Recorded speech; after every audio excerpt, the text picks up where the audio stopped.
Hello and welcome to my YouTube channel online study best plus. मैं हूं अमित शुक्ला। हम अपने थिंकर्स सीरीज़ में लास्ट जो वीडियो है उसमें आपने सोक्रेटिस के बारे में पढ़ा है। इस वीडियो में हम लोग प्लेटो के बारे में बात करेंगे and Plato was the disciple of the Socrates, right. अब जो सोक्रेटिस का डिसाइपल है that is Plato and Plato का जो डिसाइपल है एरिस्टोटल। तो हम तीनों को लगातार पढ़ेंगे ताकि इसका कंटिन्यूम बना रहे। तो उनसे रिलेटेड जो कॉन्सेप्ट हैं वो कहीं ना कहीं कोरिलेट करते हैं, तो इन तीनों को एक साथ पढ़ना जरूरी है, राइट। सो इस वीडियो में हम लोग प्लेटो के बारे में पढ़ेंगे।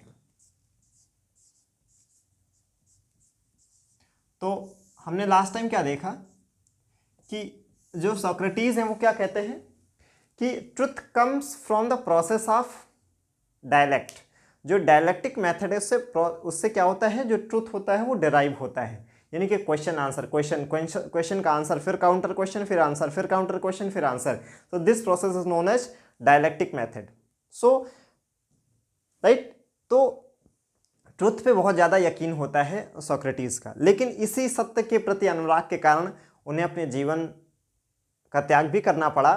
तो जो इनके शिष्य प्लेटो वो उसमें थोड़ा सा रेक्टिफिकेशन करते हैं या अमेंडमेंट करते हैं और बोलते हैं कि इसको बोलते हैं एलिगोरी ऑफ केयर, कि speak the truth as per the situation, कि सत्य को हमेशा जैसा वो है वैसे ही नहीं बोलना चाहिए, थोड़ा बहुत परिस्थितियों के अनुसार उसमें चेंज किया जा सकता है।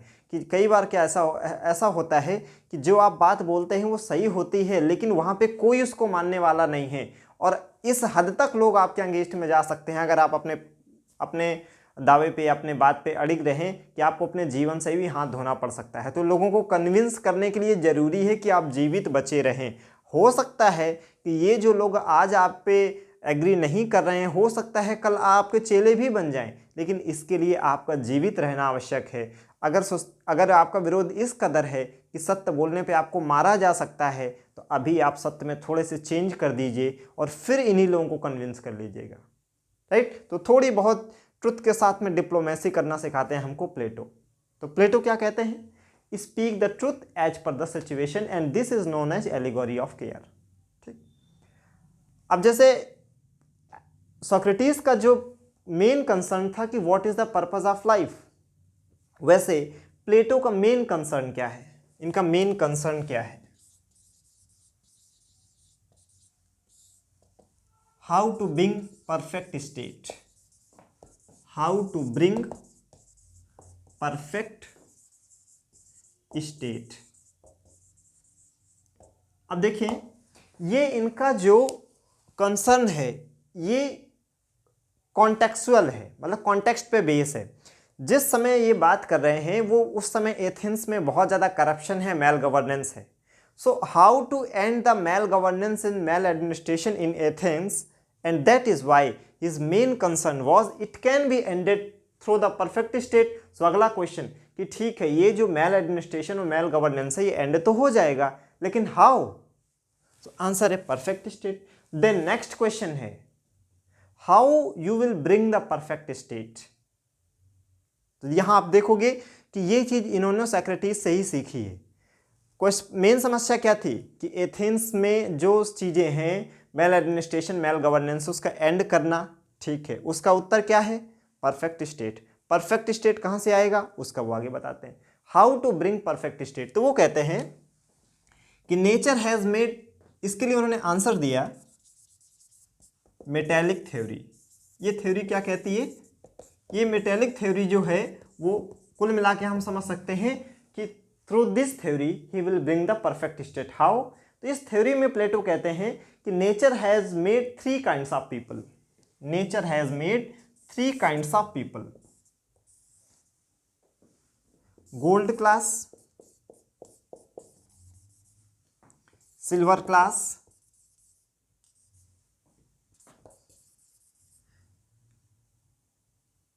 And copper class.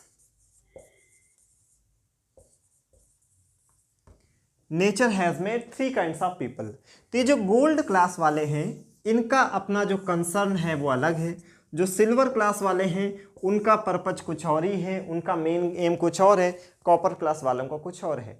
तो जो जिसका मेन कंसर्न है अगर उससे वही काम लिया जाए तो ये परफेक्ट स्टेट हो जाएगा। कि भाई अगर गाड़ी खराब है तो मैकेनिक को बुलाओ, फ्रिज खराब है तो इलेक्ट्रीशियन को बुलाओ, लाइट खराब है तो इलेक्ट्रीशियन को बुलाओ, और अगर आपके सॉफ्टवेयर में कोई दिक्कत आ रही है, कंप्यूटर सही से काम नहीं कर रहा है, तो सॉफ्टवेयर इंजीनियर को बुलाओ। अब ऐसा नहीं होना चाहिए कि लाइट खराब होने पे आप प्लम्बर वाले को बुला लाएं और कंप्यूटर में प्रॉब्लम होने पे मैकेनिक को बुला पाएँ, तो सब व्यवस्था गड़बड़ हो जाएगी। बताइए समझ में। तो उस व्यक्ति को वही काम दिया जाए जो उसका पर्पज है। तो इन्होंने कहा nature has made 3 kinds of people, first gold class, silver class and copper class. ये गोल्ड क्लास वाले कौन हैं? Those who are concern about knowledge, those knowledge is main concern. इन लोगों के लिए जो मेन कंसर्न है वो क्या है? नॉलेज है। ये जो सिल्वर क्लास वाले हैं इनके लिए क्या है? Wealth is the main concern, sorry power is the main concern, power is the main concern. और ये जो कॉपर क्लास वाले हैं इनके लिए wealth is the main concern.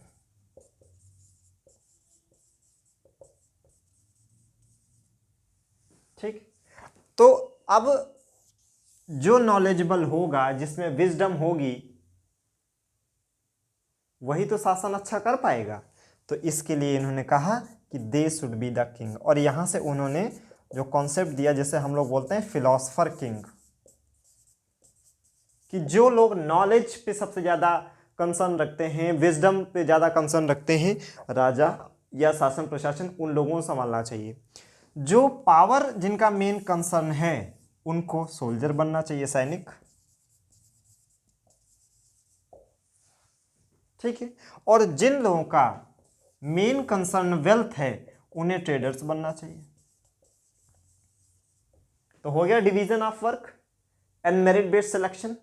तो आजकल जो हमारा, जैसे हम लोग गुड गवर्नेंस, स्मार्ट एडमिनिस्ट्रेशन या टेप मैनेजमेंट कहते हैं, तो उसमें क्या कहा जाता है कि there should be division of work, there should be clear description about authority and responsibility, and there should be accountability. तो भाई ये जो किंग है, ये कैसा किंग है? फिलोसफर किंग है, तो गलतियां भी ये कम करेगा। बता रहे समझ में। सो इन्होंने कहा कि हम परफेक्ट स्टेट लाएंगे, और वो परफेक्ट स्टेट कैसे आ सकता है कि उन्होंने कहा कि नेचर ने 3 तरह के लोग बनाए हैं, तो उसमें जिनका जो मेन कंसर्न है उसको उसी अकॉर्डिंग काम दिया जाए। तो जिनका मेन कंसर्न नॉलेज है उनको किंग बनाया जाए, जिनका मेन कंसर्न पावर है उनको सोल्जर बनाया जाए, और जिनका मेन कंसर्न वेल्थ है उनको ट्रेडर्स बनाया जाए। So this is how we will bring the perfect state. So what अब होगा क्या? व्हाट इट विल इंश्योर, कि अगर हम ये मेटालिक थ्योरी लागू करते हैं, गोल्ड क्लास, सिल्वर क्लास और फिलोसफर किंग की बात करते हैं, so what it will lead, क्या होगा इसका इंपैक्ट देखें।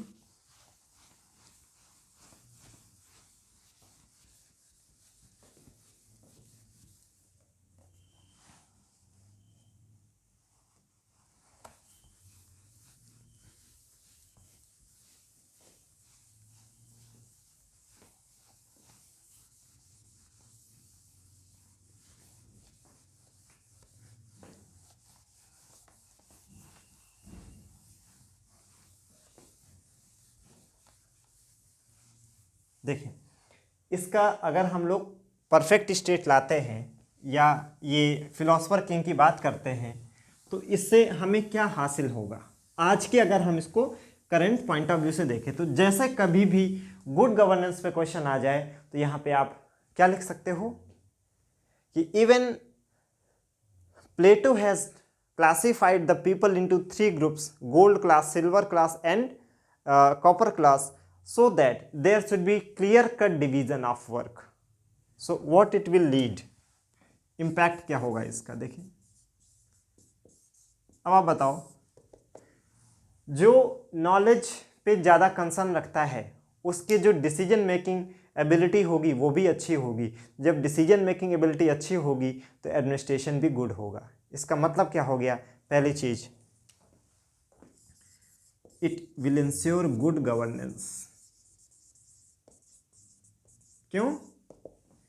Because there is clear cut division of work, clear cut division of work.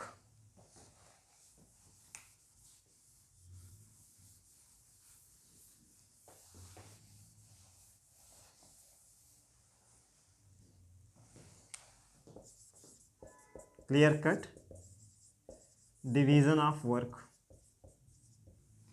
अब देखिए ये मेरिट बेस्ड सिलेक्शन की भी बात कर रहे हैं,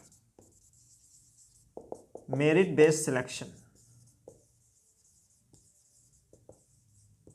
कि जो पावर चाहता है उसको सैनिक बना दो, जो ज्ञान चाहता है उसे राजा बना दो, राजा ज्ञानी होगा तो निर्णय सही हो जाएंगे। अच्छा, अगर मेरिट बेस्ड सिलेक्शन होगा तो आप बताएं गवर्नेंस में प्रोबिटी और एफिशिएंसी आ जाएगी, एफिशिएंसी इन गवर्नेंस,